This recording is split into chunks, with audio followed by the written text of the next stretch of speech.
પાણી નાખે છે ને એ પાણી નાખવાનું એક કારણ એ છે કારણ કે જો આ હળગે છે, જો હળગ થોડુંક વધી જાય ને તો પછી કંટ્રોલ બારું વયું જાય છે, એટલે તાત્કાલિક પાણીની વ્યવસ્થા નહીં થાય ને ફાયર બ્રિગેડ નહીં આવે ને તો આ મોટા પાયે આગ વિશાળ સ્વરૂપ લઈ લે છે, પછી બહુ સમસ્યા ઊભી થશે. એટલે અત્યારે સાગરભાઈ કંટ્રોલ કરી રહ્યા છે ને આગ અમારી ઓલવાઈ ગઈ છે અને અમારા બોર છે ને અત્યારે પૂરેપૂરા પાકી ગયા છે.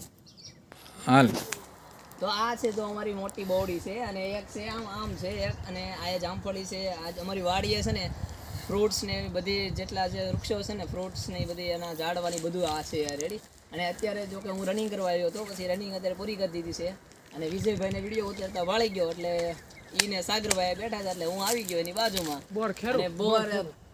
અને બોર હતા તો એને સાગરભાઈની ચેકતા હતા ને એ બોર શેકીને ખાવાની અલગ જ મજા આવે છે. હાલો તો સાગરભાઈને બતાવો. સાગરભાઈ જો અત્યારે અમારે બોવડી માથે ચડી ગયા છે અને બોર ખેરે છે જો, અને બોરનો પથ્થારો પડી ગયો છે અમારે આયા. અને આયાથી ઘણા ખરા બોર જો કે વેચવાનું શરૂ કર્યું હોય ને તો બહુ જાજા વેચાય એમ છે, એટલે બોર બહુ જાજા થઈ ગયા છે અમારે. હળેલા એક પણ નથી, બધાય હારા અને બધાય મીઠા બોર છે.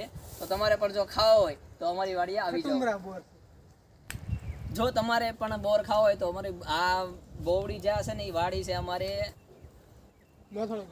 હાલ તો અમારી વાડી આવેલી છે કે મેથળી ગામ અમારું, અને વાડી છે અમારે આપણેથી ખોડિયાર સિમેન્ટ પ્રોડક્શન છે ને જ્યાં બેલાનું કામકાજ થાય છે એની બાજુમાં અમારી વાડી છે અને ત્યાં આ બોવડી છે.